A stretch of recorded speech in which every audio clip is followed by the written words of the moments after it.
Hello, Happy New Year. We're now in 2021. We've made it through 2020.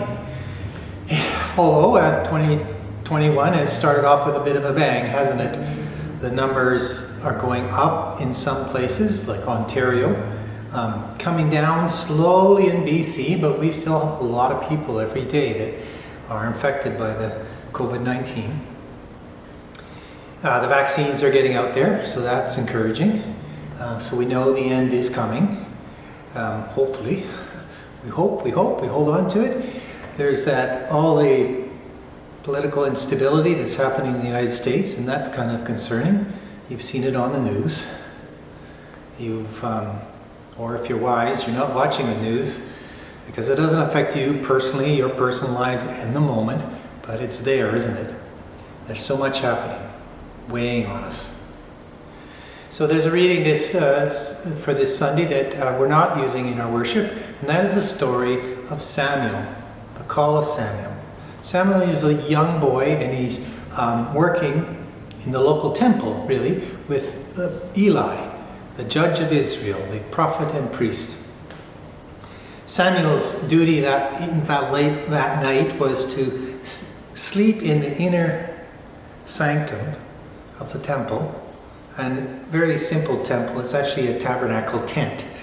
But to keep the fire going, keep the light going, keep the torches going, so they don't go out over the Ark of the Covenant that's there in the inner sanctum. So that's Samuel's chore as a child.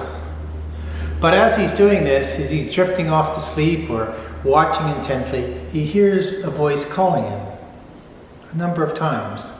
He goes to Eli thinking it's Eli, but Eli realizes after a couple times that it's not, that what Samuel's hearing is the voice of God, and tells him to pay attention and to say, "Here I am, speak, Lord, and I will listen." It's a powerful story that's similar to the call stories of others. Here I am, speak, Lord, and listen. What are we meant to listen to in the midst of all of this stuff?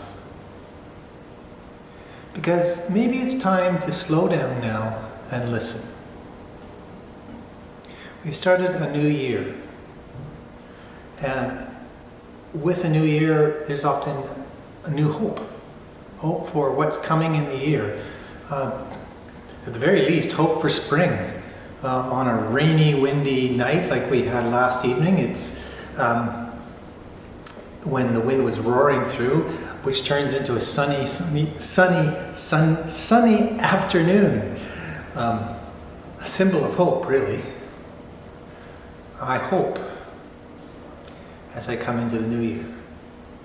But in the midst of my hope, in the midst of yearning for hope and something to hope for and renewal, can I listen? Speak, Lord, and I will listen. What do we need to hear? The coming of something new? Hope in our lives? The end to the pandemic? But is this enough?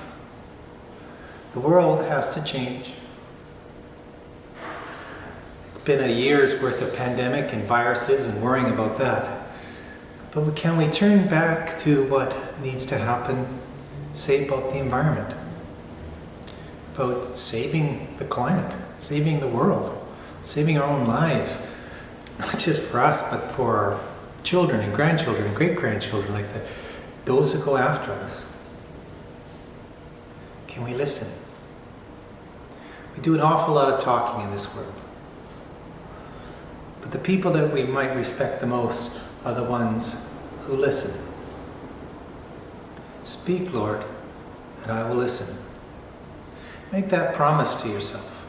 In fact, I urge you, or I suggest that you even use that as a spiritual practice in your prayer life.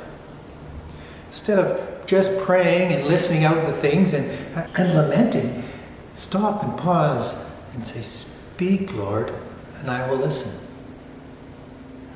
And see what comes into your heart. See what unfolds for you. Samuel is called to a task that is not really to his liking. He must go out to Eli and tell Eli that God has seen the behavior of his family and seen how Eli himself has failed to live up to his obligations in controlling his own family and being who he needs to be for God in the country, in the world, in his life, right? So Samuel, the boy, has to be the one to take the message. We may sometimes have to speak a message out to the world that the world doesn't want to hear. And it may even be something that you don't want to hear. Something you have to change in your life.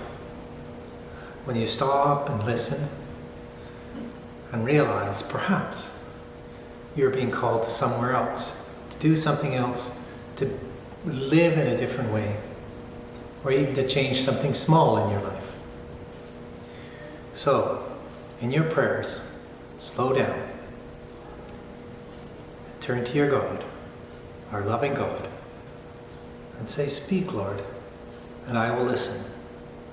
Call, and I will answer." Deep blessings to you, friends. Thank you for listening. And may God be with you, and God walk with you, and may you walk with the Spirit, living within you and guiding you and giving you strength. Amen.